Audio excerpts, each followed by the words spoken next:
പ്രീതികര സുഹൃത്തുക്കളെ എല്ലാവർക്കും എൻട്രിയിലേക്ക് സ്വാഗതം. ഞാൻ രാജേഷ് സാർ. നമ്മളിന്ന് ആറാമത്തെ ഭാഗത്തേക്ക്, ഇന്ത്യ ചരിത്രത്തിലെ ആറാമത്തെ ഭാഗത്തേക്ക് കടക്കുകയാണ്. ബ്രിട്ടീഷ് ഗവർണർ ജനറൽമാർ മൂന്നാമത്തെ ഭാഗത്തിലേക്ക്. നമ്മൾ ബംഗാളിന്റെ ഗവർണർ ജനറൽമാരാണ് പഠിച്ചുകൊണ്ടിരിക്കുക അല്ലെ. ഗവർണർ ജനറൽമാരുടെ ആദ്യത്തെ ക്ലാസ്സിൽ നമ്മൾ വാറൻ ഹേസ്റ്റിങ്സിനെ കുറിച്ച് പഠിച്ചു. അദ്ദേഹത്തിന്റെ ഭരണകാലഘട്ടം 1772 മുതൽ 1785 വരെയാണ്. കഴിഞ്ഞ ക്ലാസ്സിൽ, അതായത് ഗവർണർ ജനറൽമാരുടെ രണ്ടാമത്തെ ക്ലാസ്സിൽ നമ്മൾ പഠിച്ചുറപ്പിച്ചത് കോൺവാലിസ് പ്രഭുവിനെ കുറിച്ച്, തുടർന്ന് അധികാരത്തിൽ വന്ന ജോൺ ഷോറിനെ കുറിച്ചും റിച്ചാർഡ് വെല്ലസ്ലിയെ കുറിച്ചും. റിച്ചാർഡ് വെല്ലസ്ലിയുടെ കാലഘട്ടത്ത് ഇന്ത്യയുടെ സൈനിക മേധാവിയായിരുന്ന റിച്ചാർഡ് വെല്ലസ്ലിയുടെ സഹോദരനായ ആർതർ വെല്ലസ്ലിയെ കുറിച്ചും നമ്മൾ കഴിഞ്ഞ ക്ലാസ്സിൽ പഠിച്ചുറപ്പിച്ചു. ശരിയല്ലേ? ഇന്നേ ദിവസം തുടർന്ന് നമ്മൾ മറ്റുള്ളവരെ കുറിച്ച് പഠിക്കാൻ പോവാണ്. ഓക്കെ. ജോർജ് ബെർലോ. ജോർജ് ബെർലോ 1805 മുതൽ 1807 വരെ ബംഗാളിന്റെ ഗവർണർ ജനറൽ സ്ഥാനം വഹിച്ചിരുന്നു. പക്ഷേ അദ്ദേഹം ആക്ടിംഗ് ഗവർണർ ജനറൽ ആയിരുന്നു. അതെന്താ ആക്ടിംഗ് വന്നേ? ഉദാഹരണമായി പറഞ്ഞാൽ, ഇന്ത്യയുടെ പ്രസിഡന്റ്, ഇന്ത്യയുടെ രാഷ്ട്രപതി എന്ന് പറയുന്ന സ്ഥാനത്തുള്ള വ്യക്തി പെട്ടെന്ന് മരിച്ചുപോയി എന്ന് കരുതുക, അല്ലെങ്കിൽ പെട്ടെന്ന് രാജിവെച്ചു എന്ന് കരുതുക. അപ്പൊ എന്ത് ചെയ്യും? അവിടെ ഉപരാഷ്ട്രപതി പ്രസിഡന്റിന്റെ ആക്ടിംഗ് പ്രസിഡന്റായി സേവനം ചെയ്യും അല്ലെ. അതുപോലെ ഇവിടെ 1805 ബംഗാളിന്റെ ഗവർണർ ജനറലായി നിയമിക്കപ്പെട്ട ഇന്ത്യയിലേക്ക് സേവനം ചെയ്യാൻ ആരെത്തിയിരുന്നു? നമ്മുടെ കോൺവാലിസ് പ്രഭു എത്തിയിരുന്നു. പക്ഷെ എന്ത് ചെയ്യാം, 1805 ഇവിടെ വെച്ച് അദ്ദേഹം മരിച്ചുപോയി. അങ്ങനെ നമ്മുടെ കോൺവാലിസ് പ്രഭു മരിച്ചപ്പോ അദ്ദേഹത്തിന് പകരമായി ആക്ടിംഗ് ഗവർണർ ജനറലായി നിയമിക്കപ്പെട്ട വ്യക്തിയാണ് ആര്? ജോർജ് ബെർലോ. അപ്പൊ ജോർജ് ബെർലോയുടെ ആകെ കാലഘട്ടം 1805 തൊട്ട് 1807 വരെയാണ്. പക്ഷേ കുറേയധികം സംഭവ ബഹുലമായ കാര്യങ്ങൾ ഇദ്ദേഹത്തിന്റെ കേവലം 2 വർഷത്തെ ഭരണത്തിനിടയ്ക്ക് നടന്നു. ഒന്ന്, 1805 ഹോൾക്കറുമായി സൈനിക സഹായ വ്യവസ്ഥിതിയിൽ ഒപ്പുവെച്ചു. ഈ ഹോൾക്കർ എന്ന് പറയുന്നത് ഇന്നത്തെ മധ്യപ്രദേശ് എന്ന സംസ്ഥാനത്ത് കാണപ്പെട്ട ഒരു പ്രാദേശിക സാമ്രാജ്യമായിരുന്നു, പ്രാദേശിക രാജവംശമായിരുന്നു ഹോൾക്കർ രാജവംശം. അപ്പോൾ ഹോൾക്കറുമായി, അല്ലെങ്കിൽ ഹോൾക്കർ രാജവംശവുമായി സൈനിക സഹായ വ്യവസ്ഥയിൽ ഒപ്പുവെച്ചത് ആരായിരുന്നു? ജോർജ് ബെർലോ. ഏത് വർഷം? 1805. 1806 പ്രസിദ്ധമായ വെല്ലൂർ കലാപം അല്ലെ. വെല്ലൂർ കലാപം എന്ന വാക്ക് പറയുമ്പോൾ തന്നെ നിങ്ങളുടെ മനസ്സിൽ അത് ഓടിയെത്തിയിട്ടുണ്ടാവാം. 1857 വിപ്ലവത്തിന്റെ മുൻഗാമി എന്ന് വിശേഷിപ്പിക്കുന്നത് വെല്ലൂർ കലാപത്തെയാണ്. ബ്രിട്ടീഷുകാർക്കെതിരെ ഇന്ത്യയിൽ നടന്ന ആദ്യത്തെ സൈനിക കലാപമായിരുന്നു വെല്ലൂർ കലാപം. സൈനികർ എന്ന് പറഞ്ഞു കഴിഞ്ഞാൽ ഏത് സൈനികരാ? ബ്രിട്ടീഷ് സൈനികരാണോ? അല്ല, ഇന്ത്യൻ സൈനികർ തന്നെയാണ് കേട്ടോ. അതിനൊരു കാരണമുണ്ട്. കാരണം നമ്മൾ കേൾക്കുമ്പോൾ ചിലപ്പോൾ വളരെ രസകരമായി അല്ലെങ്കിൽ ലളിതമായി തോന്നിയേക്കാം. പക്ഷേ സംസ്കാരവുമായി ബന്ധപ്പെട്ടതായതുകൊണ്ട് അതിന് തീവ്രത കൈവന്നു. പ്രത്യേകിച്ച് തെക്കേ ഇന്ത്യയിൽ ഈ വെല്ലൂർ എന്ന് പറയുന്നത് മദ്രാസ് പ്രവിശ്യയുടെ കീഴിലുള്ള ബ്രിട്ടീഷുകാരുടെ സൈനിക താവളമായിരുന്നു. വെല്ലൂർ എന്ന് പറയുന്ന മദ്രാസ് പ്രവിശ്യയുടെ കീഴിലുള്ള സൈനിക താവളത്തിൽ അപ്പൊ ഏറ്റവും കൂടുതൽ ബ്രിട്ടീഷ് സൈനികരായിരിക്കോ, തെക്കേ ഇന്ത്യക്കാരായ വ്യക്തികളായിരിക്കോ ബ്രിട്ടീഷ് സൈന്യത്തിൽ ഉണ്ടാവുക? ബ്രിട്ടീഷ് സൈനികർ നേതാക്കൾ മാത്രമേ ഉണ്ടാകത്തുള്ളൂ അല്ലെ. സാധാരണക്കാരായ സൈനികർ ഏറ്റവും കൂടുതൽ ആരാണ്? പ്രാദേശികമായി ഇന്ത്യയിൽ നിന്ന് ബ്രിട്ടീഷ് സൈന്യത്തിലേക്ക് ചേർന്നവരായിരിക്കും. തെക്കേ ഇന്ത്യയിലെ സാധാരണക്കാരായ ജനങ്ങളാണ് ഏറ്റവും കൂടുതൽ ബ്രിട്ടീഷ് സൈന്യത്തിൽ ഉണ്ടായിരുന്നത്. ബ്രിട്ടീഷുകാര് യൂറോപ്യൻ സംസ്കാരം അനുസരിച്ച് ഈ വെല്ലൂർ എന്ന സൈനിക താവളത്തിലെ സൈനിക വേഷം പൈജാമ ആക്കി മാറ്റി. പൈജാമ എന്നാണ് നമ്മൾ പറയുക. പൈജാമ എന്ന് പറഞ്ഞാൽ നിങ്ങൾക്ക് അറിയാം, പാൻറ്. അപ്പൊ പിന്നെ അതുവരെ ഇവർ എന്തായിരുന്നു സാറ് ധരിച്ചിരുന്നത്? തെക്കേ ഇന്ത്യയെ സംബന്ധിച്ചിട്ട് ഇവര് വേഷ്ടിയാണ് ധരിക്കുക. വേഷ്ടി എന്ന് പറഞ്ഞാൽ നിങ്ങൾക്ക് അറിയാം, നിങ്ങൾ ചിലപ്പോ ഈ പ്രാചീന ഇന്ത്യയിലെ അല്ലെങ്കിൽ ഇതിഹാസങ്ങളുമായി ബന്ധപ്പെട്ട സിനിമയോ സീരിയലോ ഒക്കെ കാണുമ്പോൾ നമ്മുടെ സൈനികർ ധരിക്കുന്ന വേഷവിധാനം നിങ്ങൾ കണ്ടിട്ടുണ്ടാവും അല്ലെ. മുകളില് ഷർട്ട് പോലുള്ള ഒരു സംവിധാനവും, പിന്നെ മുണ്ട് മടക്കി കുത്തുന്ന, അതായത് കളരിപ്പയറ്റുകാരുടെ വേഷമില്ലേ, കളരിപ്പയറ്റിലെ ആയോധന കലാരൂപമായ കളരിപ്പയറ്റിലെ വ്യക്തികൾ നൽകുന്ന വേഷം, മുണ്ട് മടക്കി കുത്തുന്ന രീതിയിൽ. യെസ്, ആ ഒരു വേഷവിധാനമാണ് ഇവർ ധരിച്ചിരുന്നത്. അത് മാറ്റിയിട്ട് പൈജാമ ഇടാനുമായിട്ട്, അതായത് പാൻറ് ഇടുവാനായിട്ട് ആരാവശ്യപ്പെട്ടു? യെസ്, സൈനിക മേധാവികൾ. പ്രത്യേകിച്ച് കേണൽ ഗില്ലസ്പി എന്ന സൈനിക മേധാവി ഉത്തരവിട്ടു. അങ്ങനെ കേണൽ ഗില്ലസ്പിയുടെ ഉത്തരവ് പ്രകാരം ഇത് കർശനമായി നടപ്പിലാക്കുവാനും ബ്രിട്ടീഷുകാർ തീരുമാനിച്ചു. അവരെ സംബന്ധിച്ചിട്ട് പെട്ടെന്ന് പാന്റിലേക്ക് മാറണമെന്ന് പറഞ്ഞപ്പോൾ അവരുടെ സംസ്കാരം അനുവദിക്കില്ല എന്ന് പറഞ്ഞുകൊണ്ട് അവർ കലാപത്തിലേക്ക് നീങ്ങി. ഒടുവിൽ സൈനിക മേധാവി തന്നെ കേണൽ ഗില്ലസ്പി ഈ ഒരു വെല്ലൂർ കലാപം അടിച്ചമർത്തി. ആ സമയത്ത് മദ്രാസിന്റെ ഗവർണർ സ്ഥാനം വഹിച്ചിരുന്നത് വില്യം ബെന്റിക് ആയിരുന്നു. ആ സമയത്ത് മദ്രാസിന്റെ ഗവർണർ സ്ഥാനം വഹിച്ചിരുന്ന വ്യക്തി ആരായിരുന്നു? വില്യം ബെന്റിക് ആണ്. സംശയമൊന്നും വേണ്ട. ഈ വില്യം ബെന്റിക് തന്നെ കാലാന്തരത്തിൽ ഇദ്ദേഹം സർവീസിലെ പ്രൊമോഷനൊക്കെ കിട്ടി എന്തായിട്ട് മാറി? 1829 ബംഗാളിന്റെ ഗവർണർ ജനറൽ ആയിട്ടും 1833 ബ്രിട്ടീഷ് ഇന്ത്യയുടെ തന്നെ ഗവർണർ ജനറൽ ആയിട്ടും മാറുന്നത് കേട്ടോ. അപ്പോൾ 1806 വെല്ലൂർ കലാപം ജോർജ് ബെർലോയുടെ കാലഘട്ടത്തായിരുന്നു. ജോർജ് ബെർലോ എന്ന ഗവർണർ ജനറൽ കാലഘട്ടത്തായിരുന്നു ബ്രിട്ടീഷുകാർക്കെതിരെ ഇന്ത്യയിൽ നടന്ന ആദ്യ സൈനിക കലാപം. അതുകൊണ്ട് ഇതിനെ 1857 വിപ്ലവത്തിന്റെ മുൻഗാമി എന്ന് വിശേഷിപ്പിക്കാറുണ്ട്. 1857 വിപ്ലവത്തിന്റെ മുൻഗാമി എന്ന് വിശേഷിപ്പിക്കാറുണ്ട്. ക്ലിയർ ആണേ? ഇനി ആ സമയത്ത് മദ്രാസ് ഗവർണർ ആരായിരുന്നു? വില്യം ബെന്റിക് ആയിരുന്നു. വില്യം ബെന്റിക്കിന്റെ നേതൃത്വത്തിൽ അടിച്ചമർത്തി. ആ സമയത്തെ നമ്മുടെ മദ്രാസ് പ്രവിശ്യയിലെ സൈനിക മേധാവി ആരായിരുന്നു? കേണൽ ഗില്ലസ്പി ആയിരുന്നു. മദ്രാസ് പ്രവിശ്യയുടെ സൈനിക മേധാവി എന്ന് പറയുന്നത് കേണൽ ഗില്ലസ്പിയുമായിരുന്നു. കേണൽ ഗില്ലസ്പിയുടെയും വില്യം ബെന്റിക്കിന്റെയും നേതൃത്വത്തിൽ വെല്ലൂർ കലാപം എന്ത് ചെയ്തു? അടിച്ചമർത്തി എന്ന് തന്നെ പറയാം. ഓക്കെ അല്ല? തീർന്നു ജോർജ് ബെർലോയെ കുറിച്ച്. അപ്പൊ ജോർജ് ബെർലോ കാലഘട്ടം 1805 മുതൽ 1807 വരെ ആക്ടിംഗ് ഗവർണർ ജനറലായി സേവനം ചെയ്തു. 1805 ഹോൾക്കറുമായി സൈനിക സഹായ വ്യവസ്ഥയിൽ ഒപ്പുവെച്ചു. ഇന്നത്തെ മധ്യപ്രദേശ് സംസ്ഥാനത്തിന്റെ ഭാഗത്താണ് ഹോൾക്കർ രാജവംശം ഉണ്ടായിരുന്നത്. 1806 വെല്ലൂർ കലാപം നടന്നു. ബ്രിട്ടീഷുകാർക്കെതിരെ ഇന്ത്യയിൽ നടന്ന ആദ്യ സൈനിക കലാപമായിരുന്നു വെല്ലൂർ കലാപം. അടിച്ചമർത്തിയത് വില്യം ബെന്റിക് എന്ന മദ്രാസ് ഗവർണറും മദ്രാസ് പ്രവിശ്യയുടെ സൈനിക മേധാവിയായ കേണൽ ഗില്ലസ്പിയും ചേർന്നു. അടുത്ത ഗവർണർ ജനറലിലേക്ക് പോകുന്നു മിന്റോ പ്രഭു ഒന്നാമൻ. മിന്റോ പ്രഭു ഒന്നാമൻ. മിന്റോ സെക്കൻഡ് നമ്മൾ സ്ഥിരം കേൾക്കുന്നതാണ് അല്ലെ? മിന്റോ പ്രഭു രണ്ടാമൻ. മിന്റോ രണ്ടാമൻ. മിന്റോ രണ്ടാമൻ എന്ന് പറയുന്നത് വൈസ്രോയി ആയിരുന്നു അല്ലെ? വൈസ്രോയി അല്ലെ? കഴ്സൺ പ്രഭുവിന് ശേഷം അധികാരത്തിൽ വന്ന ഇന്ത്യയുടെ വൈസ്രോയി ആയിരുന്നു മിന്റോ സെക്കൻഡ്. ഇതാരാണ്? Minto first. മിന്റോ ഒന്നാമൻ കേട്ടോ. അപ്പൊ മിന്റോ ഒന്നാമന്റെ കാലഘട്ടം 1807 മുതൽ 1813 വരെ. 1809 അമൃത്സർ സമാധാന ഉടമ്പടിയിൽ ഒപ്പുവെച്ചു. അമൃത്സറിൽ ആ സമയത്ത് ഭരിച്ചിരുന്നത് സിഖ് ഭരണാധികാരിയായ രാജ രഞ്ജിത് സിംഗ് ആണ്. PSCയുടെ പ്രധാനപ്പെട്ട ഒരു മുൻവർഷ ചോദ്യമാണ്. രാജ രഞ്ജിത് സിംഗുമായി അമൃത്സർ ഉടമ്പടിയിൽ ഒപ്പുവെച്ചത് ഏത് ബ്രിട്ടീഷ് ഗവർണർ ജനറൽ ആണ്? ആരാണ്? മിന്റോ ഫസ്റ്റ് ആണ്. മിന്റോ ഒന്നാമനാണ്. 1813 രണ്ടാം ചാർട്ടർ ആക്ട് പാസാക്കിയത് മിന്റോ പ്രഭുവിന്റെ കാലഘട്ടത്തിൽ.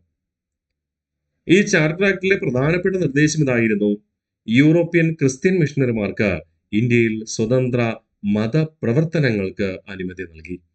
ഇന്ത്യയിൽ സ്വതന്ത്ര മതപ്രവർത്തനങ്ങൾക്ക് അനുമതി നൽകിയത് 1813 രണ്ടാം ചാർട്ടർ ആക്ടിലൂടെ. രണ്ടാം ചാർട്ടർ ആക്ട് ബ്രിട്ടീഷ് പാർലമെന്റ് പാസാക്കുമ്പോൾ ഇന്ത്യയുടെ ഗവർണർ ജനറൽ ആരായിരുന്നു? മിന്റോ ഫസ്റ്റ് ആയിരുന്നു. കൂടാതെ ഈ ചാർട്ടർ നിയമം അനുസരിച്ച് ഈസ്റ്റ് ഇന്ത്യ കമ്പനിയുടെ വ്യാപാര കുത്തക ഒഴിവാക്കി.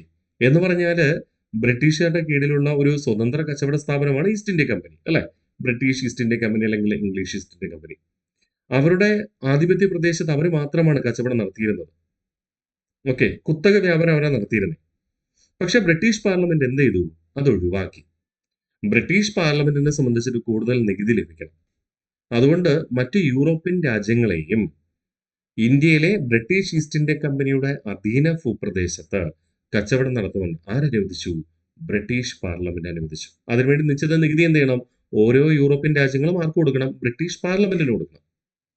ഓക്കെ, അപ്പോൾ 1813 രണ്ടാം ചാർട്ടർ നിയമം യൂറോപ്യൻ ക്രിസ്ത്യൻ മിഷണറിമാർക്ക് ഇന്ത്യയിൽ സ്വതന്ത്ര മതപ്രവർത്തനത്തിന് അനുമതി നൽകി. കൂടാതെ ഈസ്റ്റ് ഇന്ത്യ കമ്പനിയുടെ വ്യാപാര കുത്തക ഒഴിവാക്കുകയും ചെയ്തു. പകരം മിക്കവാറും ഇന്ത്യയിൽ കച്ചവടം നടത്തിയിരുന്ന എല്ലാ യൂറോപ്യൻ രാജ്യങ്ങൾക്കും ഈസ്റ്റ് ഇന്ത്യ കമ്പനിയുടെ അധീന ഭൂപ്രദേശത്ത് കച്ചവടം നടത്താൻ അനുമതി നൽകിയെന്നത് മറക്കില്ലല്ലോ. യൂറോപ്യൻ ക്രിസ്ത്യൻ മിഷണറിമാർക്ക് ഇന്ത്യയിൽ സ്വതന്ത്ര മതപ്രവർത്തനത്തിന് അനുമതി നൽകിയതുകൊണ്ടാണ് കേരളത്തിലേക്ക് 3 ക്രിസ്ത്യൻ യൂറോപ്യൻ മിഷണറിമാർ വരിക. നമ്മൾ കഴിഞ്ഞ ക്ലാസ്സിലൊക്കെ അത് പറഞ്ഞിരുന്നു അല്ലെ? എങ്കിലും കേരളത്തിൽ ആദ്യമായി എത്തിയ യൂറോപ്യൻ ക്രിസ്ത്യൻ മിഷണറി വിഭാഗം എന്ന് പറയുന്നത് LMS ആയിരുന്നു, ലണ്ടൻ മിഷൻ സൊസൈറ്റി. അവർ പ്രധാനമായും പ്രവർത്തിച്ചിരുന്നത് തെക്കൻ തിരുവിതാംകൂറിലായിരുന്നു. ഇന്നത്തെ കന്യാകുമാരി ജില്ലയിലെ നാഗർകോവില്, പിന്നെ തിരുവനന്തപുരം, കൊല്ലം ഉൾപ്പെടെയുള്ള പ്രദേശങ്ങളിൽ. തിരുവിതാംകൂറിന്റെ വടക്ക് ഭാഗത്ത് പ്രത്യേകിച്ച് ആലപ്പുഴ, കോട്ടയം മേഖലകളിലൊക്കെ പ്രവർത്തിച്ചിരുന്നത് മറ്റൊരു മിഷണറി സമൂഹമായ CMS, ചർച്ച് മിഷൻ സൊസൈറ്റി ആയിരുന്നു. അതുകൊണ്ട് നമ്മൾ പറയും തിരുവിതാംകൂറിലും കൊച്ചിയിലും പ്രവർത്തിച്ചിരുന്ന യൂറോപ്യൻ ക്രിസ്ത്യൻ മിഷണറി വിഭാഗം ഏതാണ്? CMS ആണ്, അഥവാ ചർച്ച് മിഷൻ സൊസൈറ്റിയാണ്. ഇന്നത്തെ വടക്കൻ കേരളത്തിൽ അല്ലെങ്കിൽ പഴയ മലബാറിൽ പ്രവർത്തിച്ചിരുന്ന യൂറോപ്യൻ ക്രിസ്ത്യൻ മിഷണറി സമൂഹം അറിയപ്പെടുന്നത് BEM, ബാസൽ ഇവാഞ്ചലിക്കൽ മിഷൻ ആയിരുന്നു. Basal evangelical mission. ക്ലിയർ ആണ്? ഗുഡ്. അടുത്ത നമുക്ക് പറയാം. ഓക്കെ, ഒന്നുകൂടെ നമുക്ക് റിവിഷൻ ചെയ്ത് കംപ്ലീറ്റ് ചെയ്തിട്ട് അടുത്ത ഭരണാധികാരിയിലേക്ക് പോകാം. അപ്പോൾ മിൻഡോ ഫസ്റ്റ് ബംഗാളിൽ ഗവർണർ ജനറലായി ഭരിച്ചിരുന്നത് 1807 മുതൽ 1813 വരെ. 1809 അമൃത്സർ സമാധാന ഉടമ്പടിയിൽ ഒപ്പുവെച്ചു. ആരുമായി? സിഖ് ഭരണാധികാരിയായ രാജ രഞ്ജിത് സിംഗുമായി. 1813 രണ്ടാം ചാർട്ടർ ആക്ടിലൂടെ യൂറോപ്യൻ മിഷണറിമാർക്ക് ഇന്ത്യയിൽ സ്വതന്ത്ര മതപ്രവർത്തനത്തിന് അനുമതി നൽകി. കൂടാതെ ഈസ്റ്റ് ഇന്ത്യ കമ്പനിയുടെ വ്യാപാര കുത്തക ഒഴിവാക്കുകയും ചെയ്തു. അതായത് മറ്റ് യൂറോപ്യൻ രാജ്യങ്ങൾക്ക് ഈസ്റ്റ് ഇന്ത്യ കമ്പനിയുടെ അധീന പ്രദേശമാണെങ്കിൽ കൂടി കച്ചവട അനുമതി നൽകിയെന്നർത്ഥം. അടുത്ത നമ്മൾ പറയുന്നു ഹേസ്റ്റിങ്സ് പ്രഭു. ഹേസ്റ്റിങ്സ് പ്രഭുവിന്റെ കാലഘട്ടം എന്ന് പറയുന്നത് 1813 മുതൽ 1823 വരെ 10 വർഷക്കാലം. 1813 മുതൽ 1823 വരെ കുറെ അധികം കാര്യങ്ങൾ, PSCക്ക് വളരെ പ്രാധാന്യമുള്ള കുറച്ച് കാര്യങ്ങൾ ഇദ്ദേഹത്തിന്റെ കാലഘട്ടത്തിൽ സംഭവിച്ചു. അതിലൊന്ന് ആംഗ്ലോ നേപ്പാൾ യുദ്ധം. ഇദ്ദേഹത്തിന്റെ ഭരണകാലഘട്ടം ഏതോട്ട് ഏതുവരെയാണോ അതുവരെ ആയിരുന്നു ആംഗ്ലോ നേപ്പാൾ യുദ്ധം. അതായത് ഇംഗ്ലീഷുകാരും നേപ്പാൾ എന്ന രാജ്യവും തമ്മിലുള്ള യുദ്ധം. 1816 സംഗലി ഉടമ്പടിയിൽ ഒപ്പുവെച്ചത് താൽക്കാലികമായിട്ട് ആംഗ്ലോ നേപ്പാൾ യുദ്ധം അവസാനിക്കാൻ കാരണമായി. PSC പ്രാധാന്യത്തോടെ ചോദിച്ചിരിക്കുന്നത് സംഗലി ഉടമ്പടിയാണ്. ഈ സംഗലി ഉടമ്പടി SCRT പുസ്തകത്തിൽ സുങ്കലി എന്നാണ് ഉള്ളത്. സുങ്കലി ഉടമ്പടി അല്ലെങ്കിൽ സംഗലി ഉടമ്പടി രണ്ടും ഒന്ന് തന്നെയാണ്. ഇനി സംശയം വരണ്ട, അതുകൊണ്ടാണ് ഞാൻ പറഞ്ഞത്. അപ്പോൾ ആധികാരികമായി നമ്മൾ സംഗലി ഉടമ്പടി എന്നാണ് പറയുക, പക്ഷെ SCRT പുസ്തകത്തില് സുങ്കലി എന്നാണ് നൽകിയിരിക്കുന്നത്.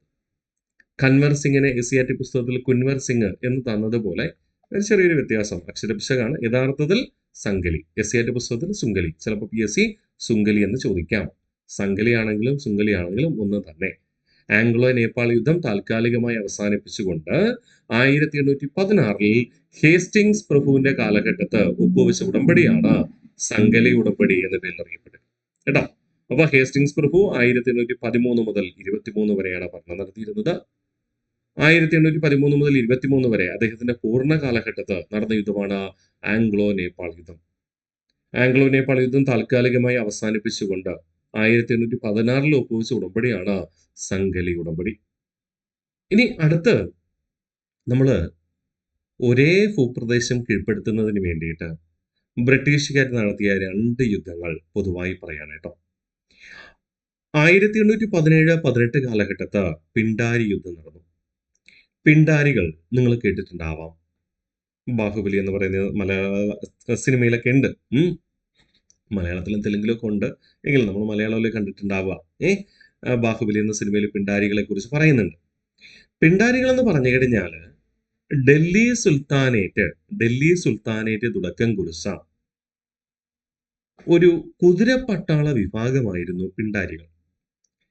ഡൽഹി സുൽത്താനേറ്റിന്റെ അസ്തമയത്തോടുകൂടി ഈ പിണ്ടാരികൾ എന്ന കുതിരപ്പട്ടാളം എന്തിന്റെ ഭാഗമായി മാറി? മറാത്ത സാമ്രാജ്യത്തിന്റെ ഭാഗമായി മാറി. മറാത്ത സാമ്രാജ്യത്തിന്റെ ഭാഗമായി നിലകൊണ്ട ഡൽഹി സുൽത്താനേറ്റ് തുടക്കം കുറിച്ച ഈ പിണ്ടാരികൾ എന്ന കുതിരപ്പട്ടാളം മറാത്ത സാമ്രാജ്യത്തിന്റെ സുരക്ഷയ്ക്ക് വേണ്ടി നിലകൊണ്ടു. പക്ഷേ മറാത്ത സാമ്രാജ്യത്തിന്റെ കീഴിലല്ല നിലനിന്നിരുന്നത്. മറാത്ത സാമ്രാജ്യത്തിന്റെ സുരക്ഷയ്ക്ക് വേണ്ടി സ്വതന്ത്രമായി നിലകൊണ്ടിരുന്ന കുതിരപ്പട്ടാളമായിരുന്നു എന്താ? പിണ്ടാരികൾ. ഈ പിണ്ടാരികൾക്ക് തുടക്കം കുറിച്ചത് ആര് എന്ന് ചോദിച്ചു കഴിഞ്ഞാൽ നമ്മൾ ആരെ പേരാ പറയുക? ഡൽഹി സുൽത്താനേറ്റാ പറയുക. ഡൽഹി സുൽത്താൻമാരുടെ കാലഘട്ടത്താണ് എന്താരംഭിക്കുന്നത്? പിണ്ടാരികൾ എന്ന് പറയുന്ന കുതിരപ്പട്ടാളം ആരംഭിക്കുക. ഡൽഹി സുൽത്താനേറ്റ് ക്ഷയിച്ചപ്പോൾ അതിന്റെ ഭാഗമായിട്ട് മാറി മറാത്ത സാമ്രാജ്യത്തിന്റെ. പക്ഷെ മറാത്ത സാമ്രാജ്യത്തിന്റെ ആധിപത്യത്തിന് കീഴിലായിരുന്നില്ല. മറാത്ത സാമ്രാജ്യത്തിന്റെ സുരക്ഷയ്ക്കായി സ്വതന്ത്രമായി നിലകൊണ്ടൊരു കുതിരപ്പട്ടാളം. അപ്പൊ ഈ കുതിരപ്പട്ടാളത്തിനുള്ള ശമ്പളം ആരെ കൊടുക്കും? ശമ്പളമില്ലാതെ സേവനം ചെയ്യുന്നവരായിരുന്നു ഇവര്. അപ്പോൾ പിന്നെ അവർക്ക് ഭക്ഷണം കഴിക്കണ്ടേ, ജീവിക്കണ്ടേ, ആയുധങ്ങൾ കരസ്ഥമാക്കണ്ടേ? അതിനുവേണ്ടി അവർ ചെയ്തിരുന്നത് പ്രാദേശികമായി ജനങ്ങളെ ദ്രോഹിക്കുന്ന, ജനങ്ങളെ കൊള്ളയടിക്കുന്ന സെമീന്ദാർമാരിൽ നിന്നോ, സെമീന്ദാർമാർ എന്ന് പറഞ്ഞാൽ ജന്മികൾ, മറാത്ത സാമ്രാജ്യത്തിന്റെ സമ്പത്ത് അനധികൃതമായി കൈവശപ്പെടുത്തുന്ന സാമന്ത രാജാക്കന്മാരിൽ നിന്നോ, സാമന്ത രാജ്യം എന്ന് പറഞ്ഞാൽ സഖ്യരാജ്യം എന്നർത്ഥം, സാമന്ത രാജാക്കന്മാരിൽ നിന്നോ എന്ത് ചെയ്യും, ഇവർ ആക്രമിച്ച് കൊള്ളയടിക്കുവായിരുന്നു. അതുകൊണ്ട് പൊതുസമൂഹത്തിന്റെ മുൻപിൽ പിണ്ടാരികൾ എന്ന് പറഞ്ഞാൽ ആരാണ്? കൊള്ളക്കാരാണ്. പൊതുസമൂഹത്തിന് മുമ്പിൽ പിണ്ടാരികൾ എന്ന് പറഞ്ഞാൽ ആരാണ്? കൊള്ളക്കാരാണ്. എന്നാൽ യഥാർത്ഥത്തിൽ അവർ പ്രവർത്തിക്കുന്ന ആർക്ക് വേണ്ടിയിട്ടാ? മറാത്ത സാമ്രാജ്യത്തിന്റെ സുരക്ഷയ്ക്ക് വേണ്ടി. ഈ മറാത്ത സാമ്രാജ്യത്തിനെതിരെ ബ്രിട്ടീഷ് ഈസ്റ്റ് ഇന്ത്യ കമ്പനി മൂന്നാം ആംഗ്ലോ മറാത്ത യുദ്ധത്തിന് വേണ്ടി പോവുകയാണ് 1817. 1817 ബ്രിട്ടീഷ് ഈസ്റ്റ് ഇന്ത്യ കമ്പനി ആക്രമിക്കാൻ പോകുന്ന ആരെയാ? മറാത്ത സാമ്രാജ്യത്തെ. അങ്ങനെ മറാത്ത സാമ്രാജ്യത്തെ ആക്രമിക്കാൻ പോയപ്പോ ആര് അതിന്റെ ഇടയിൽ വന്ന് ആക്രമിച്ച് തിരിച്ച്? നമ്മുടെ പിണ്ടാരികൾ. അതുകൊണ്ട് നമ്മൾ അതിനെ പ്രത്യേകിച്ച് വിളിച്ചു പിണ്ടാരി യുദ്ധം. അപ്പൊ 1817 മുതൽ 18 വരെ പിണ്ടാരി യുദ്ധം. മറാത്ത സാമ്രാജ്യത്തിന്റെ സുരക്ഷയ്ക്കായി നിലകൊണ്ടിരുന്ന സ്വതന്ത്ര കുതിരപ്പട്ടാളമായിരുന്നു പിണ്ടാരികൾ. ഓക്കെ. ഇനി ഇതേപോലെ മറ്റ് എവിടെയെങ്കിലും സൈനികശക്തി ഉണ്ടായിരുന്നതായിട്ട് ചരിത്രം പറയുന്നുണ്ടോ? ഉണ്ട്. കാകതീയ സാമ്രാജ്യം നിങ്ങൾ കേട്ടിട്ടുണ്ടാവാം.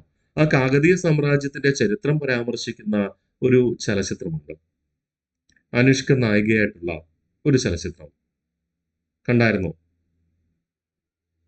നിങ്ങൾ ചിലപ്പോൾ കണ്ടിട്ടുണ്ടാവും. രുദ്രമാദേവി എന്നാണ് ആ മലയാള പരിഭാഷയുടെ ചിത്രത്തിന്റെ പേര്. രുദ്രാംബ അല്ലെങ്കിൽ രുദ്രമാദേവി. യഥാർത്ഥത്തില് ആ ചരിത്രപരമാണ് കേട്ടോ. കർണാടകയിലെ കാകതീയ സാമ്രാജ്യം, തുംഗഭദ്ര നദിക്കരയിലാണ് കാകതീയ സാമ്രാജ്യം ഉണ്ടായിരുന്നത്. കാകതീയ സാമ്രാജ്യത്തിലെ പ്രശസ്തനായ ഭരണാധികാരിയായിരുന്നു ഗണപതി ദേവൻ. ആ ഗണപതി ദേവന്റെ മകളായിരുന്നു രുദ്രാംബ. ആ രാജ്യത്ത് സ്ത്രീകളെ ഭരണാധികാരിയെ വാഴിക്കത്തില്ല. ജനങ്ങൾക്ക് അങ്ങനെ ഒരു വിശ്വാസം അല്ലെങ്കിൽ കാഴ്ചപ്പാടുണ്ടായിരുന്നു. അതുകൊണ്ട് രുദ്രാംബയെ എന്ത് ചെയ്യുന്നു? സ്ഥാനഭ്രഷ്ടനാക്കുന്നതോടുകൂടി ആ രാജ്യം നശിച്ചു പോവാണ്. ആ കാകതീയ സാമ്രാജ്യം പണികഴിപ്പിച്ചതായിരുന്നു വളരെ പ്രസിദ്ധമായ റൈച്ചൂർ കോട്ട. ഈ റൈച്ചൂർ കോട്ടയ്ക്ക് വേണ്ടിയിട്ട് പിന്നീട് നമ്മുടെ കാകതീയ സാമ്രാജ്യം നിർമ്മിച്ച റൈച്ചൂർ കോട്ടയ്ക്ക് വേണ്ടിയിട്ടാണ് വിജയനഗര സാമ്രാജ്യവും അതോടൊപ്പം തന്നെ ബാമിനി സാമ്രാജ്യവും റൈച്ചൂർ കോട്ട യുദ്ധത്തിൽ എന്ത് ചെയ്യുന്നത്? പരസ്പരം ഏറ്റുമുട്ടുന്നത് കേട്ടോ. ഓക്കെ, നമ്മൾ പിന്നീട് മധ്യകാല ഇന്ത്യയിലേക്ക് പോകുമ്പോൾ നമുക്ക് വിശദമായി പഠിക്കാം. എങ്കിലും ആ ഒരു കാകതീയ സാമ്രാജ്യത്തിന്റെ സുരക്ഷയ്ക്കായി സ്വതന്ത്രമായി നിലകൊണ്ടിരുന്ന സൈനികരുടെ മേധാവിയായിരുന്നു ഗോനഗന്ന റെഡ്ഡി. നിങ്ങൾ സിനിമയുടെ ആ ഒരു കഥ പറയുമ്പോൾ നിങ്ങൾക്ക് പെട്ടെന്ന് മനസ്സിൽ വരും. അതുകൊണ്ടാണ് ഞാൻ നിങ്ങളോട് ഓർമ്മിപ്പിക്കുന്നത്. അപ്പൊ ഈ ഗോനഗന്ന റെഡ്ഡി യഥാർത്ഥത്തിൽ ആർക്ക് വേണ്ടിയിട്ടാണ് നിലകൊള്ളുന്നത്? കാകതീയ സാമ്രാജ്യത്തിന്റെ സുരക്ഷയ്ക്ക് വേണ്ടി. എന്നാൽ കാകതീയ സാമ്രാജ്യം ശമ്പളം എന്തെങ്കിലും കൊടുക്കുമോ? ഇല്ല. പിന്നെ അവർക്ക് എങ്ങനെയാ ചിലവിനുള്ള കാശ്? സാമന്ത രാജാക്കന്മാരെ കാകതീയ സാമ്രാജ്യത്തെ പറ്റിക്കുന്ന കാശ്, അല്ലെങ്കിൽ സാധാരണക്കാര ജനങ്ങളിൽ നിന്ന് അമിതമായി നികുതി ഈടാക്കുന്ന സെമീന്ദാർമാർ, ജന്മിമാരിൽ നിന്ന് എന്ത് ചെയ്യുമായിരുന്നു? അവർ കൊള്ളയടിക്കുമായിരുന്നു.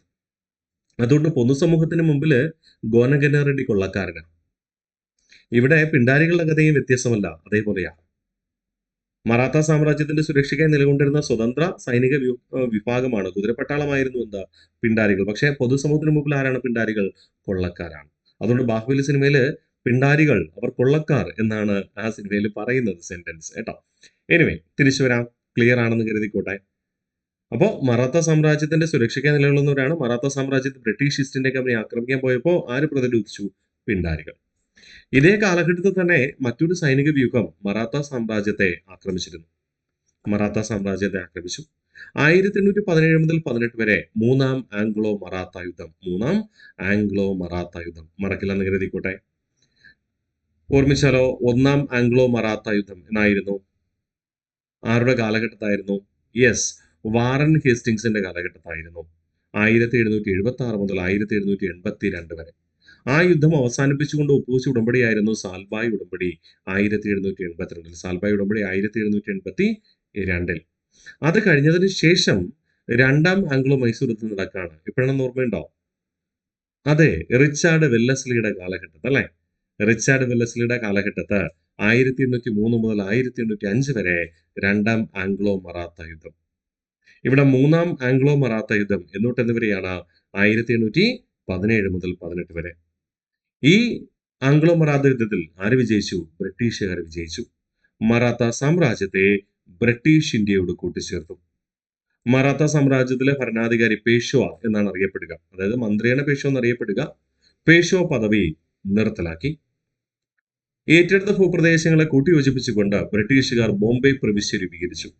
അങ്ങനെയാണെങ്കിൽ ബോംബെ പ്രവിശ്യ എന്നായിരിക്കും രൂപീകരിക്കുക? 1818.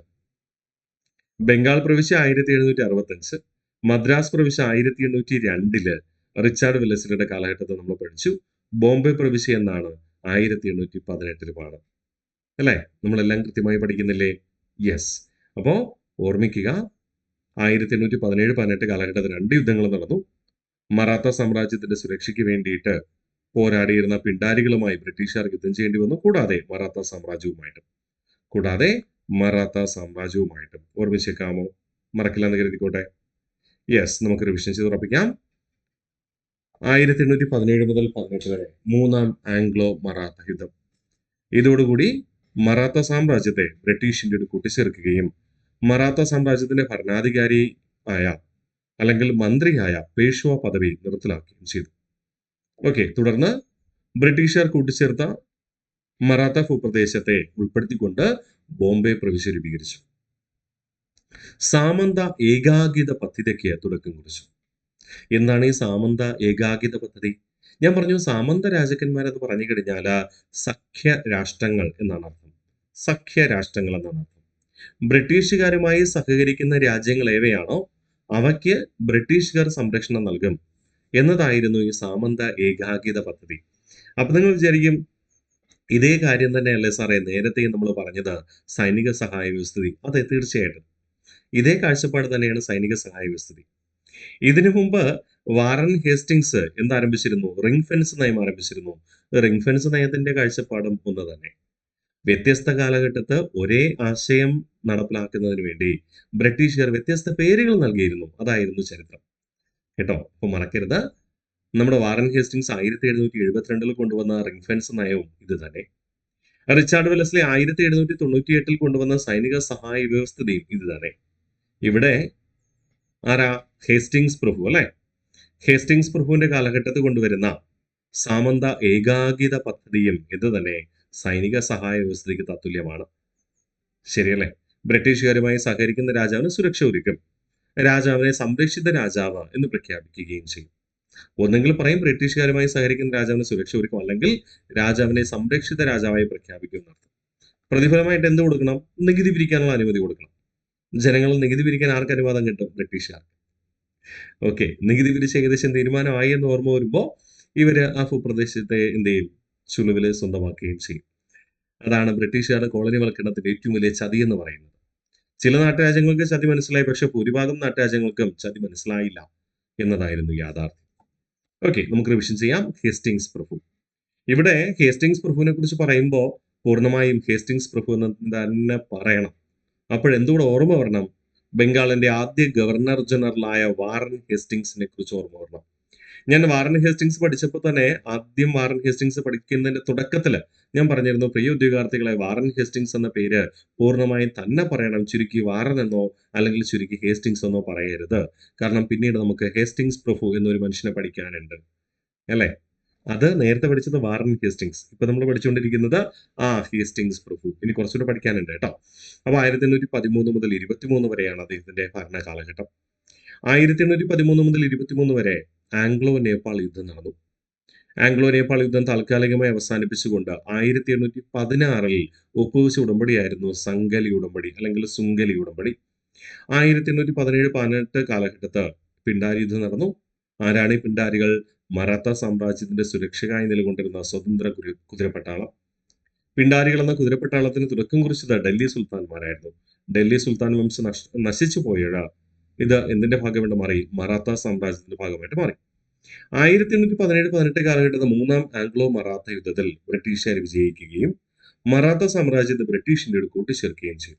തുടർന്ന് മറാത്ത സാമ്രാജ്യത്തിന്റെ ഭരണാധികാരിയെ പേഷ്വ എന്ന പദവി നിർത്തലാക്കി. കൂട്ടിയോജിപ്പിച്ച ഭൂപ്രദേശങ്ങൾ ഉൾപ്പെടുത്തിക്കൊണ്ട് 1818 ബോംബെ പ്രവിശ്യ രൂപീകരിച്ചു. കൂടാതെ സാമന്ത ഏകാഗിത പദ്ധതിക്ക് തുടക്കം കുറിച്ചു. അപ്പൊ സാമന്ത ഏകാഗിത പദ്ധതിക്ക് തുടക്കം കുറിച്ചത് ആരെന്ന് ചോദിച്ചാൽ ആരാണ്? ഹേസ്റ്റിങ്സ് പ്രഭുവാണ്. എന്താണ് സാമന്ത ഏകാഗിത പദ്ധതി? ബ്രിട്ടീഷുകാരുമായി സഹകരിക്കുന്ന രാജാവിന് സുരക്ഷ ഒരുക്കും, അല്ലെങ്കിൽ ബ്രിട്ടീഷുകാരുമായി സഖ്യത്തിലാകുന്ന രാജാവിനെ സംരക്ഷിത രാജാവ് എന്ന് പ്രഖ്യാപിക്കും. സംരക്ഷിത രാജാവ് എന്ന് പ്രഖ്യാപിക്കും. ക്ലിയർ ആണ്? യെസ്. ഇനി അടുത്ത് പറയുന്നു, കഴിഞ്ഞിട്ടില്ല കേട്ടോ. റൈറ്റ് വാരി ഭൂനികുതി സമ്പ്രദായം 1820 ആരംഭിച്ചു. റൈറ്റ് വാരി ഭൂനികുതി സമ്പ്രദായം 1820 ആരംഭിച്ചു. എന്നാണ് ഈ റൈറ്റ് വാരി ഭൂനികുതി, അല്ലെങ്കിൽ എവിടെയാണ് നടപ്പിലാക്കുന്നത്? പഠിക്കണ്ടേ? വേണം. മദ്രാസ് പ്രവിശ്യയിലെ നികുതി വ്യവസ്ഥിതിയാണ് റൈറ്റ് വാരി സമ്പ്രദായം. ബംഗാൾ പ്രവിശ്യയില് 1793 കോൺവാലിസ് തുടക്കം കുറിച്ച ജോൺ ഷോർ നേതൃത്വം നൽകിയ നികുതി സമ്പ്രദായം എന്തായിരുന്നു? സെമീന്ദാരി സമ്പ്രദായമായിരുന്നു, അല്ലെങ്കിൽ ശാശ്വത ഭൂനികുതി വ്യവസ്ഥ, അല്ലെങ്കിൽ പെർമനന്റ് സെറ്റിൽമെന്റ് എന്നൊക്കെ ആ നികുതി വ്യവസ്ഥിതി അറിയപ്പെട്ടു. ഇവിടെ നമ്മൾ പറയുന്നത് എന്താ? മദ്രാസ് പ്രവിശ്യയിലെ നികുതി വ്യവസ്ഥിതി. മദ്രാസ് പ്രവിശ്യയിലെ നികുതി വ്യവസ്ഥിതി. ഈ നികുതി വ്യവസ്ഥിതി നടപ്പിലാക്കാൻ നേതൃത്വം നൽകിയത് കേണൽ തോമസ് മൺട്രോ ആണ്. Colonel Thomas Munro. റൈറ്റ് എന്ന വാക്കിന്റെ അർത്ഥം എന്താണ്? കർഷകൻ എന്നും. അപ്പോൾ റൈറ്റ് വാരി ഭൂനികുതി സമ്പ്രദായം ആരംഭിച്ചത് 1820. മദ്രാസ് പ്രവിശ്യയിലെ നികുതി വ്യവസ്ഥിതിയാണ് റൈറ്റ് വാരി നികുതി സമ്പ്രദായം. നടപ്പിലാക്കാൻ നേതൃത്വം നൽകിയത് കേണൽ തോമസ് മൺട്രോ എന്ന ഉദ്യോഗസ്ഥനാണ്. റൈറ്റ് എന്ന വാക്കിന്റെ അർത്ഥം കർഷകൻ എന്ന് പറഞ്ഞാൽ കർഷകൻ നേരിട്ട് ബ്രിട്ടീഷ് ഈസ്റ്റ് ഇന്ത്യ കമ്പനിക്ക് നികുതി കൊടുക്കാം. നേരിട്ട് കൊടുത്താൽ മതി. ബംഗാൾ പ്രവിശ്യയിലെ സെമീന്ദാരി സമ്പ്രദായമാണെങ്കിലോ ജനങ്ങളിൽ നിന്ന് നികുതി ആര് പിരിക്കും? സെമീന്ദാർ പിരിക്കും. സെമീന്ദാർക്ക് പിരിക്കാൻ അനുമതി വേണമെങ്കിൽ എന്ത് ചെയ്യണം? മുൻകൂട്ടി 10 വർഷത്തെ നികുതി ബ്രിട്ടീഷ് ഈസ്റ്റ് ഇന്ത്യ കമ്പനിക്ക് അടയ്ക്കണം. അവിടെ സെമീന്ദാർമാരും മാധ്യസ്ഥരാ. ഇവിടെ പ്രത്യേകിച്ച് റൈറ്റ് വാരി സമ്പ്രദായത്തിൽ ആരില്ല? മാധ്യസ്ഥരില്ല. കർഷകർ നേരിട്ട് എന്ത് ചെയ്യുന്നു? നികുതി അടയ്ക്കും. മഹൽവാരി ഭൂനികുതി സമ്പ്രദായം 1822 വടക്ക് പടിഞ്ഞാറൻ പ്രവിശ്യയിൽ നടപ്പിലാക്കിയ നികുതി സമ്പ്രദായമായിരുന്നു. വടക്ക് പടിഞ്ഞാറൻ പ്രവിശ്യയിൽ നടപ്പിലാക്കിയ നികുതി സമ്പ്രദായം നേതൃത്വം നൽകിയത് ജെയിംസ് തോമസണും ഹോൾട്ട് മെക്കൻസിയും ചേർന്നു. ഈ നികുതി സമ്പ്രദായം നടപ്പിലാക്കാൻ നേതൃത്വം നൽകിയത് ജെയിംസ് തോമസണും ഹോൾട്ട് മക്കൻസിയും ചേർന്നാണ്. ഇതിൽ മഹൽ എന്ന വാക്കിന്റെ അർത്ഥം ഗ്രാമം അഥവാ ഗോത്രം. ഒരു ഗ്രാമത്തിലെ നികുതി ആര് പിരിക്കണം? ഗ്രാമത്തലവൻ പിരിക്കണം. എന്നിട്ട് ബ്രിട്ടീഷ് ഈസ്റ്റ് ഇന്ത്യ കമ്പനിക്ക് കൊടുക്കണം. ഇനി അത് ഗോത്രങ്ങളായിട്ട് ജീവിക്കുന്നവരാണെങ്കിൽ ഗോത്രത്തലവൻ നികുതി പിരിച്ച് ആർക്ക് കൊടുക്കണം? ബ്രിട്ടീഷ് ഈസ്റ്റ് ഇന്ത്യ കമ്പനിക്ക് കൊടുക്കണം. മഹൽ എന്ന വാക്കിന്റെ അർത്ഥം ഗ്രാമം അഥവാ ഗോത്രം എന്നാണ്. മഹലിന് മറ്റൊരർത്ഥം കൂടെ ഉണ്ട്, കൊട്ടാരം. അത് വേറെ കേട്ടോ. ഇവിടെ ഈ നികുതി വ്യവസ്ഥിതിയിൽ, മഹൽവാരി ഭൂനികുതി വ്യവസ്ഥിതിയിൽ മഹൽ എന്ന വാക്കിന്റെ അർത്ഥം ഗ്രാമം അഥവാ ഗോത്രം എന്നാണ്. മഹലിന് കൊട്ടാരം എന്നർത്ഥമുണ്ട്. അത് ഇവിടെ പറയുന്നില്ല. അത് അല്ലാണ്ട് ഈ സുൽത്താനേറ്റുമായി ബന്ധപ്പെട്ടിട്ടാണ് നമ്മൾ മഹൽ, കൊട്ടാരം എന്ന വാക്കുകൊണ്ട് അർത്ഥമാക്കുക. ഓക്കെ, തിരിച്ചു വരാം. അപ്പോൾ റൈറ്റ് വാരി ഭൂനികുതി സമ്പ്രദായം 1820 ആരംഭിച്ചു. മദ്രാസ് പ്രവിശ്യയിലെ ഭൂനികുതി വ്യവസ്ഥിതി അത് ഹേസ്റ്റിങ്സ് പ്രഭുവിന്റെ കാലഘട്ടത്തായിരുന്നുവെങ്കിലും നേതൃത്വം നൽകിയ ഉദ്യോഗസ്ഥൻ ആരായിരുന്നു? Colonel Thomas Munro. റൈറ്റ് എന്ന വാക്കിന്റെ അർത്ഥം കർഷകൻ. കർഷകൻ നേരിട്ട് നികുതി കൊടുത്താൽ മതി, ഇടനിലക്കാരൊന്നുമില്ല. മഹൽവാരി ഭൂനികുതി സമ്പ്രദായം 1822 വടക്ക് പടിഞ്ഞാറൻ പ്രവിശ്യയിലെ ഭൂനികുതി വ്യവസ്ഥിതി നേതൃത്വം നൽകിയ ഉദ്യോഗസ്ഥർ ജെയിംസ് തോമസണും ഹോൾട്ട് മെക്കൻസിയും. ഇതിൽ മഹൽ എന്ന വാക്കിന്റെ അർത്ഥം എന്താണ്? ഗ്രാമം അഥവാ ഗോത്രം. ഗ്രാമത്തലവൻ അല്ലെങ്കിൽ ഗോത്രത്തലവൻ ജനങ്ങളിൽ നിന്ന് നികുതി പിരിച്ച ബ്രിട്ടീഷ് ഈസ്റ്റ് ഇന്ത്യ കമ്പനിക്ക് കൊടുക്കണം. അപ്പോൾ ബംഗാൾ പ്രവിശ്യയിലെ നികുതി നമ്മൾ പഠിച്ചു. എന്താണ്? സെമീന്ദാരി സമ്പ്രദായം, ജനങ്ങൾ നേരിട്ട് നികുതി കൊടുക്കാൻ പറ്റില്ല, സെമീന്ദാർ പിരിച്ച് ഈസ്റ്റ് ഇന്ത്യ കമ്പനിക്ക് കൊടുക്കും. റൈറ്റ് വാരി സമ്പ്രദായം, കർഷകർ നേരിട്ട് കൊടുക്കണം. മഹൽവാരി സമ്പ്രദായം, ഗോത്രത്തലവൻ അല്ലെങ്കിൽ ഗ്രാമത്തലവൻ ജനങ്ങളിൽ നിന്ന് പിരിച്ച് ബ്രിട്ടീഷുകാർക്ക് കൊടുക്കണം. അപ്പൊ ഇതിൽ ഏറ്റവും മെച്ചപ്പെട്ടത് ഏതാ? ഇടനിലക്കാരില്ലാത്ത, മീഡിയേറ്റേഴ്സ് ഇല്ലാത്ത റൈറ്റ് വാരി സമ്പ്രദായമാണ്. അതുകൊണ്ട് PSC അങ്ങനെയും ചോദിക്കാറുണ്ട്. ബ്രിട്ടീഷ് ഈസ്റ്റ് ഇന്ത്യ കമ്പനി ഇന്ത്യയിൽ നടപ്പിലാക്കിയ ഏറ്റവും മെച്ചപ്പെട്ട, ഏറ്റവും പ്രാധാന്യമർഹിക്കുന്ന നികുതി വ്യവസ്ഥിതി ഏതാണ്? റൈറ്റ് വാരി നികുതി വ്യവസ്ഥിതിയാണ്. സെറ്റല്ലേ? മറക്കില്ലല്ലോ. സിമ്പിൾ. നമ്മൾ പഠിച്ചു കഴിഞ്ഞു അല്ലെ? Very good. ഒന്നുകൂടെ നമുക്ക് റിവിഷൻ ചെയ്താലോ? നമ്മൾ എത്രത്തോളം റിവിഷൻ ചെയ്യുന്ന അത്രത്തോളം ഓർമ്മയിൽ നിൽക്കും കേട്ടോ. ഹേസ്റ്റിങ്സ് പ്രഭു 1813 മുതൽ 1823 വരെ.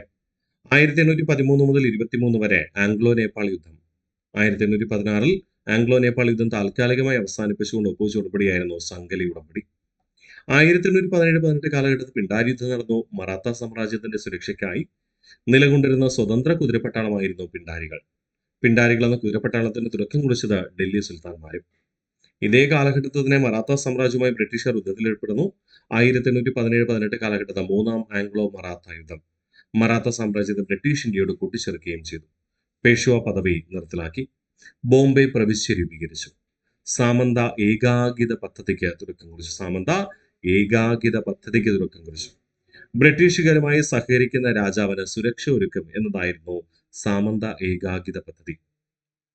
അഥവാ ബ്രിട്ടീഷുകാരുമായി സഹകരിക്കുന്ന രാജാവിനെ സംരക്ഷിത രാജാവായി പ്രഖ്യാപിക്കും.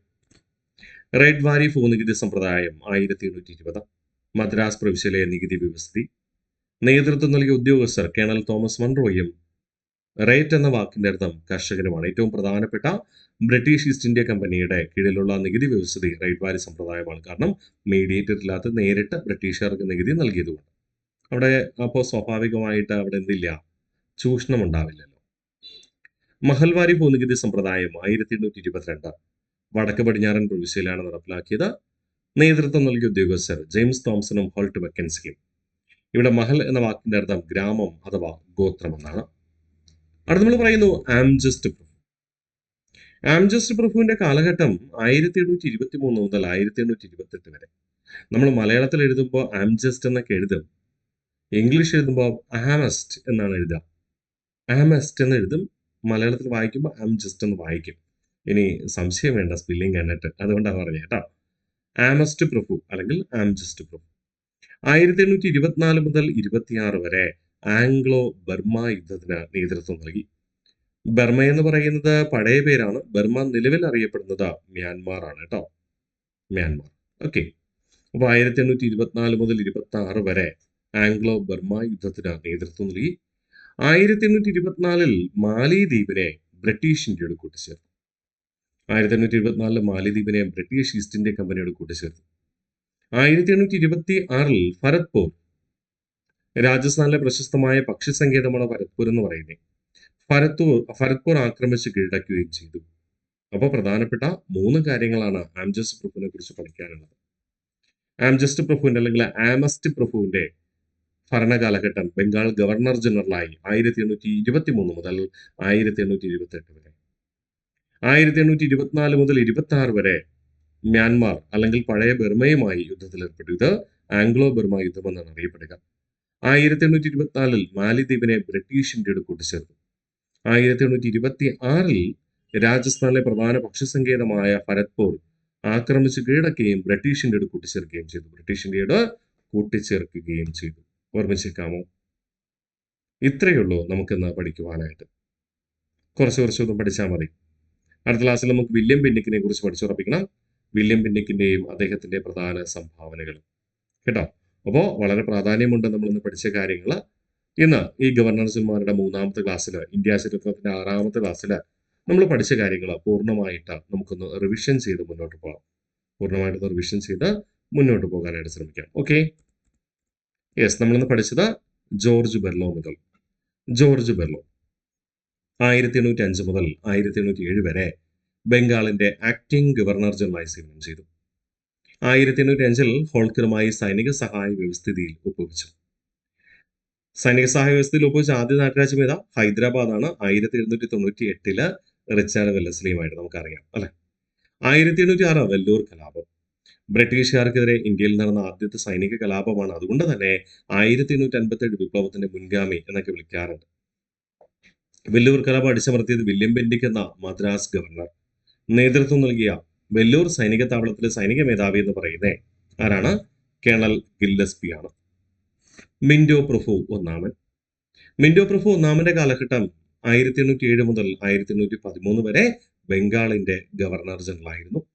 1809 അമൃത്സർ സമാധാന ഉടമ്പടിയിൽ ഒപ്പുവെച്ചു.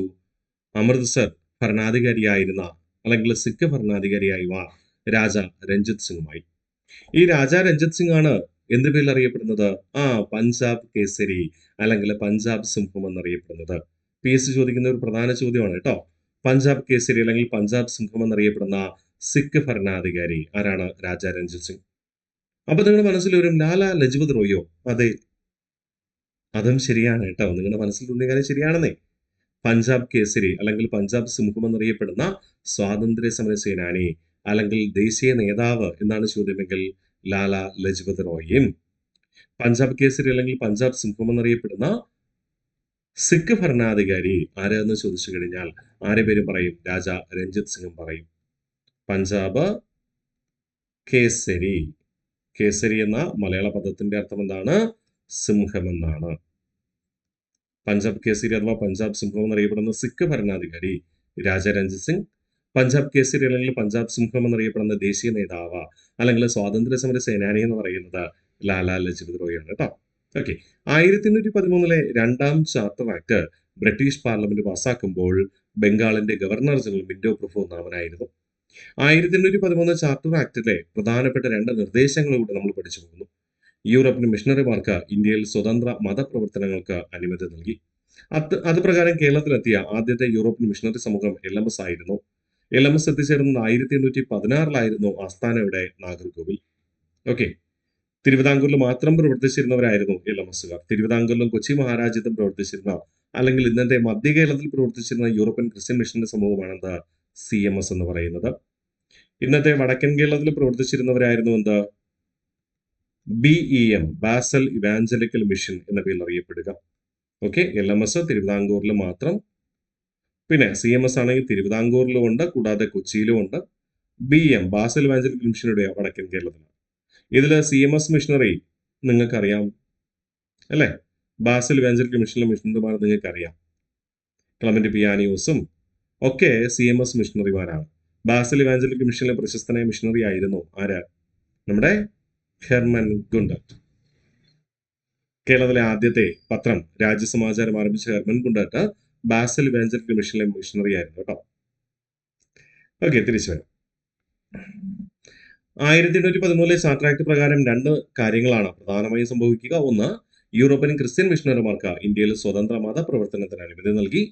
2, ഈസ്റ്റ് ഇന്ത്യ കമ്പനിയുടെ വ്യാപാര കുത്തക ഒഴിവാക്കി. എന്ന് പറഞ്ഞാൽ മറ്റ് യൂറോപ്യൻ രാജ്യങ്ങൾക്ക് ഈസ്റ്റ് ഇന്ത്യ കമ്പനിയുടെ അധീന പ്രദേശത്തും കച്ചവടം നടത്താം. അതിന് പ്രത്യേക നികുതി മറ്റ് രാജ്യങ്ങൾ എന്ത് ചെയ്യണം? ബ്രിട്ടീഷ് ഗവൺമെന്റിന്, ബ്രിട്ടീഷ് പാർലമെന്റിന് നേരിട്ടടയ്ക്കും. ഓക്കെ. ഇനി അടുത്ത് പറയുന്നു, ഹേസ്റ്റിങ്സ് പ്രഭു. ഹേസ്റ്റിങ്സ് ആണ് നമ്മൾ ഗവർണർ ജനറൽമാരുടെ ഫസ്റ്റ് ക്ലാസ്സിൽ പഠിച്ചത്. വാറൻ ഹേസ്റ്റിങ്സ് ആയിരുന്നു. ഇത് ഹേസ്റ്റിങ്സ് പ്രഭു ആണ്. ഹേസ്റ്റിങ്സ് പ്രഭു ഭരണകാലഘട്ടം 1813 മുതൽ 1823 വരെ. 1813 മുതൽ 23 വരെ അദ്ദേഹത്തിന്റെ ഭരണകാലഘട്ടം പൂർണ്ണമായിട്ട് ആംഗ്ലോ നേപ്പാൾ യുദ്ധം നടന്നു. ആംഗ്ലോ നേപ്പാൾ യുദ്ധം താൽക്കാലികമായി അവസാനിപ്പിച്ചുകൊണ്ട് 1816 സംഗലി ഉടമ്പടിയിൽ ഒപ്പുവെച്ചു. 1817-18 കാലഘട്ടത്തിൽ പിണ്ടാരി യുദ്ധം നടന്നു. ആരാണ് പിണ്ടാരികൾ എന്ന് പറയുന്നത്? മറാത്ത സാമ്രാജ്യത്തിന്റെ സുരക്ഷയ്ക്കായി നിലകൊണ്ടിരുന്ന സ്വതന്ത്ര കുതിരപ്പട്ടാളമായിരുന്നു എന്ത്? പിണ്ടാരികൾ എന്ന പേരിൽ അറിയപ്പെടുക. ഓക്കെ അല്ലേ? പിന്നെ പറയുന്നു, 1817-18 കാലഘട്ടത്ത് മൂന്നാം ആംഗ്ലോ മറാത്ത യുദ്ധം നടന്നു. മറാത്ത സാമ്രാജ്യത്തെ ബ്രിട്ടീഷ് ഇന്ത്യയോട് കൂട്ടിച്ചേർക്കുകയും ചെയ്തു. കാരണം മൂന്നാം ആംഗ്ലോ മറാത്ത യുദ്ധത്തിൽ ആധികാരികമായി ആര് വിജയിച്ചു? ബ്രിട്ടീഷുകാർ. തുടർന്ന് മറാത്ത സാമ്രാജ്യത്തിലെ പേഷ്വ പദവി നിർത്തലാക്കി. മറാത്ത സാമ്രാജ്യത്തിന്റെ ഭൂപ്രദേശങ്ങൾ ബ്രിട്ടീഷിനോട് കൂട്ടിച്ചേർത്തല്ലോ. ആ ഭൂപ്രദേശങ്ങൾ ഉൾപ്പെടുത്തിക്കൊണ്ട് ബോംബെ എന്ന പേരിൽ പുതിയൊരു പ്രവിശ്യ രൂപീകരിച്ചു. അപ്പോൾ ബോംബെ പ്രവിശ്യ രൂപീകരിച്ചത് എന്നു ചോദിച്ചാൽ നമ്മൾ എന്നു പറയണോടാ? ബോംബെ പ്രവിശ്യ രൂപീകരിച്ചത് 1818 പറയണം. ക്ലിയർ? സാമന്ത ഏകാഗിത പദ്ധതിക്ക് തുടക്കം കുറിച്ചത് ഹേസ്റ്റിങ്സ് പ്രഭു ആയിരുന്നു. ബ്രിട്ടീഷുകാരുമായി സഹകരിക്കുന്ന രാജാവിന് സുരക്ഷ ഒരുക്കും. ഇത് സംരക്ഷിക്കുന്ന രാജാവിനെ എന്തെന്ന് വിളിച്ചു? സംരക്ഷിത രാജാവ് എന്ന സ്ഥാനപ്പേര് നൽകി. മദ്രാസ് പ്രവിശ്യയിലെ ഭൂനികുതി സമ്പ്രദായമാണ് റേറ്റ് വാരി ഭൂനികുതി സമ്പ്രദായം. ആരംഭിച്ചത് 1820 ഹേസ്റ്റിങ്സ് പ്രഭുവിന്റെ കാലഘട്ടത്ത്. അതിന് നേതൃത്വം നൽകിയ ഉദ്യോഗസ്ഥൻ കേണൽ തോമസ് മൺറോ. റേറ്റ് എന്ന വാക്കിന്റെ അർത്ഥം കർഷകൻ എന്നാണ്. കർഷകൻ നേരിട്ട് ഈസ്റ്റ് ഇന്ത്യ കമ്പനിക്ക് നികുതി കൊടുത്താൽ മതി. മഹൽവാരി ഭൂനികുതി സമ്പ്രദായം 1822 വടക്ക് പടിഞ്ഞാറൻ പ്രവിശ്യയിൽ ആരംഭിച്ചു. നേതൃത്വം നൽകിയ ഉദ്യോഗസ്ഥരെന്ന് പറയുന്നത് ജെയിംസ് തോമസനും ഹോൾട്ട് മെക്കൻസ്കി. ഇതിൽ മഹൽ എന്ന വാക്കിന്റെ അർത്ഥം ഗ്രാമം അഥവാ ഗോത്രം എന്നാണ്. പിന്നെ അവസാനമായി നമ്മൾ പഠിച്ചത് ആംജസ്റ്റ് പ്രഭു. അദ്ദേഹത്തിന്റെ കാലഘട്ടം 1823 മുതൽ 1828 വരെ. 1824 മുതൽ 26 വരെ ആംഗ്ലോ ബർമ യുദ്ധത്തിന് നേതൃത്വം നൽകി. ബർമ എന്ന പണ്ട് അറിയപ്പെട്ടിരുന്നത് ഇന്നത്തെ മ്യാൻമാർ എന്ന രാജ്യമാണ് അല്ലെ. 1824 മാലിദ്വീപ് എന്ന ദ്വീപരാഷ്ട്രത്തെ ബ്രിട്ടീഷ് ഇന്ത്യയോട് കൂട്ടിച്ചേർത്തു. 1826 രാജസ്ഥാനിലെ ഭരത്പൂർ എന്ന പക്ഷി സങ്കേതത്തെ ആക്രമിച്ച് കീഴ്പ്പെടുത്തുകയും ബ്രിട്ടീഷ് ഇന്ത്യയോട് കൂട്ടിച്ചേർക്കുകയും ചെയ്തു. ഇത്രയുമാണ് നമ്മൾ ഇന്നേ ദിവസം ഗവർണർ ജനറൽമാരുടെ 3ാമത്തെ ക്ലാസ്സിലൂടെ പഠിച്ചുറപ്പിച്ചത്. തുടർന്ന് നമുക്ക് അടുത്ത ക്ലാസ്സിൽ വില്യം ബെന്റിക് എന്ന ബംഗാളിന്റെ ഗവർണർ ജനറൽ, അദ്ദേഹം 1829 മുതൽ 33 വരെ ബംഗാളിന്റെ ഗവർണർ ജനറൽ ആയിരുന്നു. 1833 3ാമത്തെ ചാർട്ടർ നിയമം അനുസരിച്ച് അതായത് വില്യം ബെന്റിക് പ്രഭുവിനെ ബ്രിട്ടീഷ് ഇന്ത്യയുടെ ഗവർണർ ജനറലാക്കി മാറ്റി. ആദ്യം അദ്ദേഹം ബംഗാളിന്റെ ഗവർണർ ജനറൽ ആയിരുന്നു 1828 തൊട്ട് 33 വരെ. 33 മുതൽ 35 വരെ ബ്രിട്ടീഷ് ഇന്ത്യയുടെ ഗവർണർ ജനറൽ. അപ്പൊ അദ്ദേഹം എന്തൊക്കെ കാര്യങ്ങളാണ് ചെയ്തത് എന്ന് വിശദമായി ആധികാരികമായി തന്നെ നമ്മൾ അടുത്ത ക്ലാസ്സിൽ പഠിച്ചുറപ്പിക്കും. അപ്പോൾ ഇന്നുവരെ പഠിച്ച കാര്യങ്ങൾ കൃത്യമായി പഠിച്ചു വരിക. എന്തെങ്കിലും സംശയങ്ങളുണ്ടെങ്കിൽ ദയവായി ചോദിച്ച് മനസ്സിലാക്കി മുന്നോട്ട് പോകാനായിട്ട് ശ്രമിക്കാം. ഓക്കെ അല്ലേ? Bye bye.